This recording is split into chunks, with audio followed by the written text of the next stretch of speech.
Hang a canvas with me, you're gonna need some hanging wire. 30-pound strength is what I'm using. A set of pliers, needle nose pliers, any pliers, whatever. What do you call this thing? Screwdriver, or you can use power tools. Two D rings, the screws that go with them, and I use crimpers because it came with the pack that I have. You don't have to have them, but whatever. And some scissors. Okay, so you're gonna wanna mark your canvas a third of the way down. And you're probably like, a third, that's math. Yeah. Well, my canvas is 36 inches. So 36 divided by 3, carry the 4, add 1. That gives me 12. So I know 12 inches down is a third of my canvas. I make two little notches on each side. Okay, so now I take the D ring with the actual ring part facing inwards and I push the screw into the wood. The wood is really soft. Like you can do this with a screwdriver. You don't need a power tool. If you want to be extra, go do that, but it's not that hard. You can push it in with a regular screwdriver. So, yeah, I'm screwing in the D ring into the wood frame of the canvas.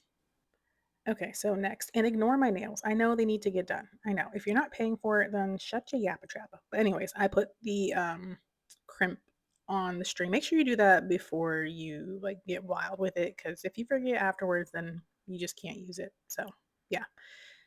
And so then there's really no rhyme or reason to what I'm doing here. I'm just doing a whole bunch of loopies to make sure it is secure on that D ring. And then I pull it as taut as possible with the pliers. And then I forgot to put the crimp down, which is, I guess, what I should have done first, but I wasn't thinking, so whatever. I take the loose end of the wire and wrap it around the other wire until I can't really wrap it around anymore.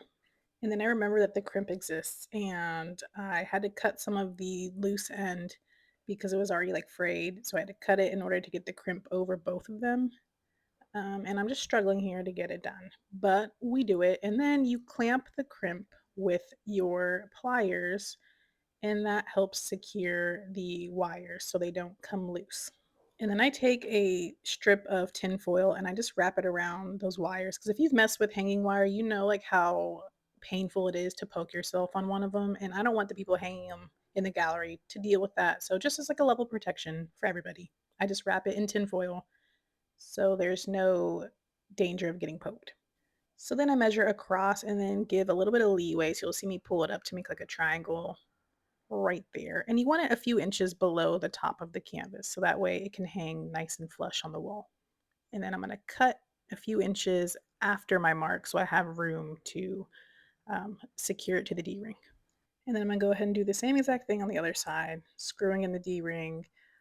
Make sure before you insert the wire, you add the crimp to it. Otherwise, it's just going to be too late. But I'm doing a different set of loopy loops, not the same as the first one because I couldn't remember how I did it. So I just made sure I kept looping over the D ring to make it secure.